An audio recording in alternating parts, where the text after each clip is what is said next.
So this is it, huh, folks? Over 50 years of game history and technological breakthroughs and progression, and it all comes down to this, right? The very definition of a cash grab. I thought this kind of shovelware went out with the Wii, but I suppose that was just wishful thinking on my part. Now see, normally I would be laying the blame at the feet of Game Mill, but shockingly enough, they weren't involved with this one. I guess they just weren't quick enough on the draw to grab that license this time around. Well, it looks like Outright Games got it this time. They're the ones who crap out games for Dora the Explorer, Elf on the Shelf, thank God I didn't get around to that one this year, Paw Patrol, Barbie Horse Trails. Yeah, they're really trying to give Game Mill a run for their money when it comes to crappy licensed tie-in games. Keep on sucking, Outright. You can do it.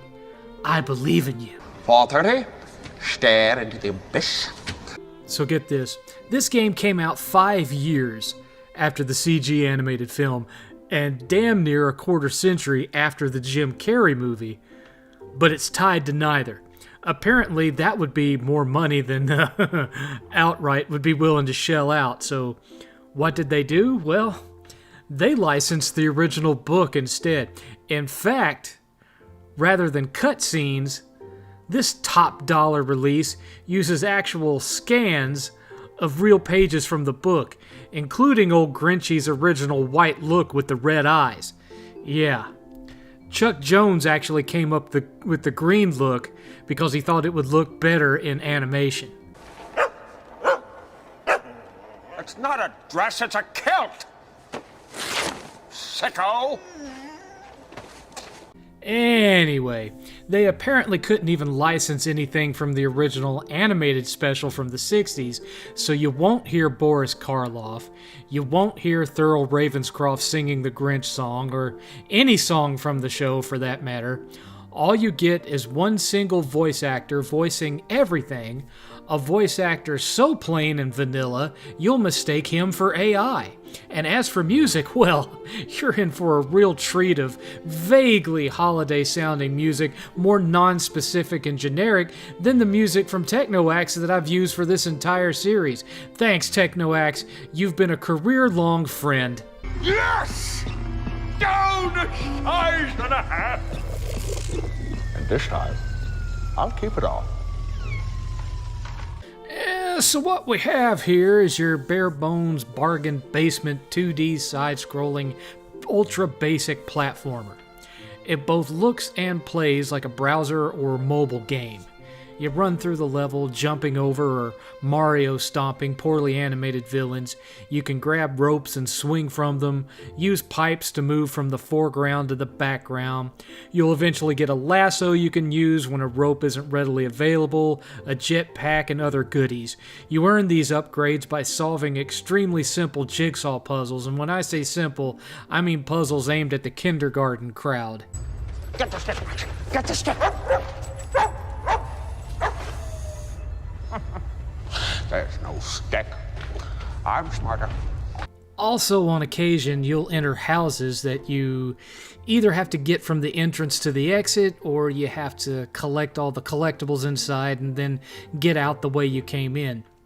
In early stages, these houses are populated by zombie gingerbread cookie men. Later on, you're in actual Whoville homes populated by the Whos. These are meant to be played like stealth missions, with a stealth meter that alerts your presence if you make too much noise. You can hide under tables, in wardrobes, and you can use your dog Max to get through doors too small for you, or use him as a distraction, and so on.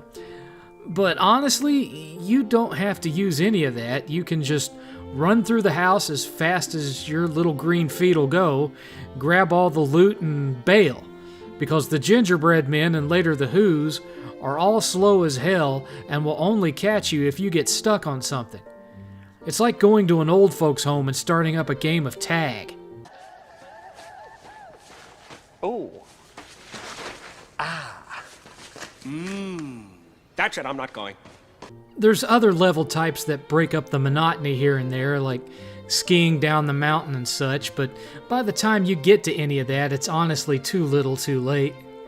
You've already had to endure multiple levels of the core platforming, and yeah, it's some of the plainest, most boring, poorly controlling 2D platforming you're likely to ever endure. It's practically punishment. Aren't you gonna cuff me? Put me in a chokehold? Blind me with pepper spray? Now, I know what you're thinking. Seventh, this is a kid's game. Why are you critiquing it? Just let the little towheads have their mindless fun. No. Screw you. I am a parent. A single dad. Sure, my son is 23 years old now, but he used to be the target audience for this piece of shit. And had he seen it sitting on the shelf when Jim Carrey's movie came out, he would have wanted it. And guess who would have had to pay for it? And furthermore, guess who would have had to sit there and play it with him when he got to parts he couldn't do?